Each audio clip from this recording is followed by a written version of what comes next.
ఇది Prajagalam candle media news Telugu. Kalyan గారి నియోజకవర్గంలో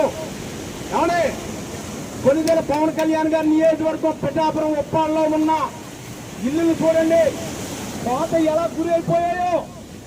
కోత అన్ని పోయాయి, ఈ ఇల్లులన్నీ కూడా పడిపోయే సిద్ధంగా ఉన్నాయి. దాదాపుగా మీరు నెగ్గి ఇమ్మీడియట్ గా శాశ్వతంగా చేస్తా ఉన్నారు. ఇక్కడ అయ్యా పవన్ కళ్యాణ్ గారు చూడండి అయ్యా ఏ విధంగా ఉందో. 370 కోట్లు తెచ్చారని చెప్తున్నారు మీరు. ఆ 370 కోట్లు టెండర్ ఎప్పుడు వేస్తారు? ఆ 370 కోట్లు టెండర్ ఎప్పుడు వేస్తారు? ఇది ఈ ఇల్లులు పోయాయి. ఒక ఇల్లు పోయిందంటే వీళ్ళ జీవితాలు ఏమైపోవాలి? ఈ ఇల్లులు పోతే వీళ్ళ జీవితాలు ఒక ఇల్లు కట్టుకోవాలంటే ఎంత అవుతుంది? ఇలా చూడండి, ఇది ఏమైంది? ఇదిగో ఇందులో ఉన్న వాళ్ళు ఏమైపోవాలి? సముద్రం చూడండి సరే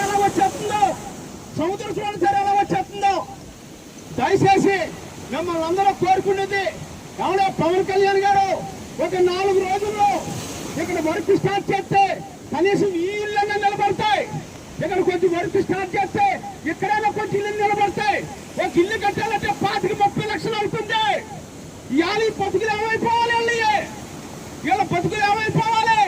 పవన్ కళ్యాణ్ గారు మీ నాయకులు ఉన్నారు, ఇక్కడ ఎవరే మీ నాయకులు ఉన్నారు, మీ ఎంపీడీసీలు ఉన్నారు, మీకు సంబంధించిన పిఠాపురంలో జనసేన కార్యకర్తలు ఉన్నారు. ఈ విషయం మీ దృష్టిని తీసుకొస్తున్నారా లేదా ఆలోచించండి. ఇది ఏమవుతుంది? ఇక్కడ ఈ పిఠాపురంలో కొన్ని 100 ఇల్లు పోయాయి. మీరు నెగ్గినాక మీరు వచ్చినాక కట్టేస్తారని చెప్పారు. కనీసం నెగ్గినాకన్నా మీరు చేయాలి కదా. ఎవరో 270 కోట్లు తెచ్చారు. ఎవరే ఈ 270 కోట్లు మీరు టెండర్ వేసి ఎన్ని చేతులకి ఏమవుతుంది? టెండర్ వేసి ఎన్ని చేతులకి ఉప్పాడు కొట్లు పోతాయి. అయ్యా పవన్ కళ్యాణ్ గారు మీరు టెండర్ వేసి ఇవన్నీ చేతులకి ఇల్లన్నీ కొట్టుపోతాయి. ఎవరే మా బీసీలో మత్స్యదారులు వీళ్ళకి ఆస్తులు లేవు, భూములు లేవు, ఏమీ లేవు. ఎలా కట్టుకుంటారు వీళ్ళు? ఆలోచించి కనీసం ఈ ఎన్న కట్టిగా చేస్తారని ఈ రోజు మేము తెలియజేస్తున్నాం. చూడండి అయ్యా ఎంత దూరం, ఎంత ఊరిపోయింది, ఎంత పోతుంది. మేము నిలబడుతుంది ఇల్లు ఇదిగో ఏ విధంగా ఉంది ఆలోచించిన విధంగా చేయాలి. దయచేసి పవన్ కళ్యాణ్ గారు ఒక్కసారి ఆలోచించండి. చూడండి ఈ నీరు చూడండి అయ్యా, ఈ ఇల్లును చూడండి. ఆ బీసీలో మత్స్యకారులలో వీళ్ళకి ఏముండవు, ఆస్తులుండవు, ఏముండవు, భూములుండవు. ఈ ఇల్లు కట్టాలంటే ఎంత అవుతుంది? ఈ ఇల్లు సాయంత్రం లోపల పడిపోతే ఎంత అవుతుంది ఈ ఇల్లుకి? మీరు ఎప్పుడో 370 కోట్లు తెచ్చి శాశ్వత పరిష్కారం చేస్తారని మీరన్న మాట ఇచ్చిన సంవత్సరంలో కనీసం ఒక 200 ఇల్లు పోయాయి, 200 ఇల్లు పోయాయి. ఏమిస్తారు మీరు?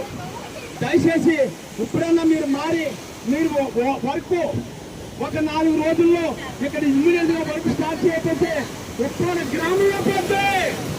అయ్యా పవన్ కళ్యాణ్ గారు ఉప్పాడ గ్రామంలో ఉప్పాడ పోకుండా కాపాడాలి. ఈ నియోజకవర్గ ఎమ్మెల్యే గారు మీరు ఇక్కడ మీ నాయకులు ఉన్నారు. ఈ విషయం కానీ, ఈ ఫోటోలు కానీ, ఈ వీడియోలు కానీ మీ దృష్టికి తీసుకొచ్చారు. ఆలోచించండి. అందుకని తుఫాన్ లేదు, ఏమీ లేదు. ఇప్పుడే ఈ విధంగా అయిపోతే ఏ విధంగా ఉంటుంది ఆలోచించి పనిచేస్తారని ఈ రోజు మేము తెలియజేస్తున్నాం. మీ రెవెన్యూ సిబ్బంది ఉంది, మీ యంత్రాంగం ఉంది. ఇదంతా కూడా పవన్ కళ్యాణ్ గారితో చెప్పి చేయించాలే తప్ప మీరు వస్తున్నారు. ఇగో ఇళ్ళన్నీ కూడా పవన్ కళ్యాణ్ గారు ఎమ్మెల్యే అయినాక దాదాపుగా 100 నుంచి 150 ఇల్లులు పడిపోయి ఇక్కడ ఆయన ఏదో చేస్తాడు అనుకుంటే కనీసం ఏమీ లేదు, తుఫాన్ లేదు, ఏమీ లేదు. అప్పుడే ఇల్లు పడిపోతున్నాయి. ఇక్కడ మీరు 370 కోట్లు తెచ్చి ఎప్పుడు చేస్తారో దాని తర్వాత పక్కనెట్టండి. దాని టెండర్ల కంటే ఎంత లేట్ అయిపోద్ది. ఇమీడియట్లీగా రాళ్ళు వేసి ఈ ఉన్న ఇళ్ళన్న కాపాడండి. అయ్యా పవన్ కళ్యాణ్ గారు మీరు ఖచ్చితంగా ఇళ్ళని కాపాడవలసిన బాధ్యత మీ మీద ఉంది. మీరు కనీసం మిమ్మల్ని కలవాలంటేనే ఈ మనుషులకి ఎవరో తెలియలేదు. మేము ఒక బీసీ నాయకుడిగా, ఓ తెలుగు జనతా పార్టీ అధ్యక్షుడిగా మీకు ఒకటే చెప్తున్నాం. ఈ ఉప్పాళ్ళలో ఉన్న నాయకులతో అందరితో సమావేశం ఏర్పాటు చేసి ఇమీడియట్లీగా ఈ పని కానీ చేయకపోతే మేము రోడ్డు ఎక్కవలసి వస్తుంది. అయ్యా కలెక్టర్ గారు, నియోజకవర్గం ఎమ్మెల్యే గారు, ఈ రాష్ట్ర ఉప ముఖ్యమంత్రి కొల్లిన పవన్ కళ్యాణ్ గారు మా ఇల్లుని పోగొట్టేసుకోమా, లేకపోతే ఏం చెయ్యం? మేము రోడ్డు మీకు రమ్మంటారా? లేకపోతే ఇల్లు పోడేసుకోమంటారా? ఇల్లు పోయంటే మా బీసీలో మత్స్యకారులు ఏమీ లేని వాళ్ళండి, వాళ్ళు భూములు లేవు, వ్యాపారాలు లేవు, సొంతం నమ్ముకుని జీవిస్తారు వాళ్ళు. అటువంటి భూములన్నీ కూడా లేని వాళ్ళకి ఇవాళ ఇల్లు పోతుంటే వాళ్ళ పరిస్థితి ఏమిటి? కనీసం కలెక్టర్ గారు ఇక్కడ రావాలి కదా. మొన్న జియో మీద మీరు మాట్లాడారు, దాని గురించి ఏమైనా పట్టించుకున్నారా?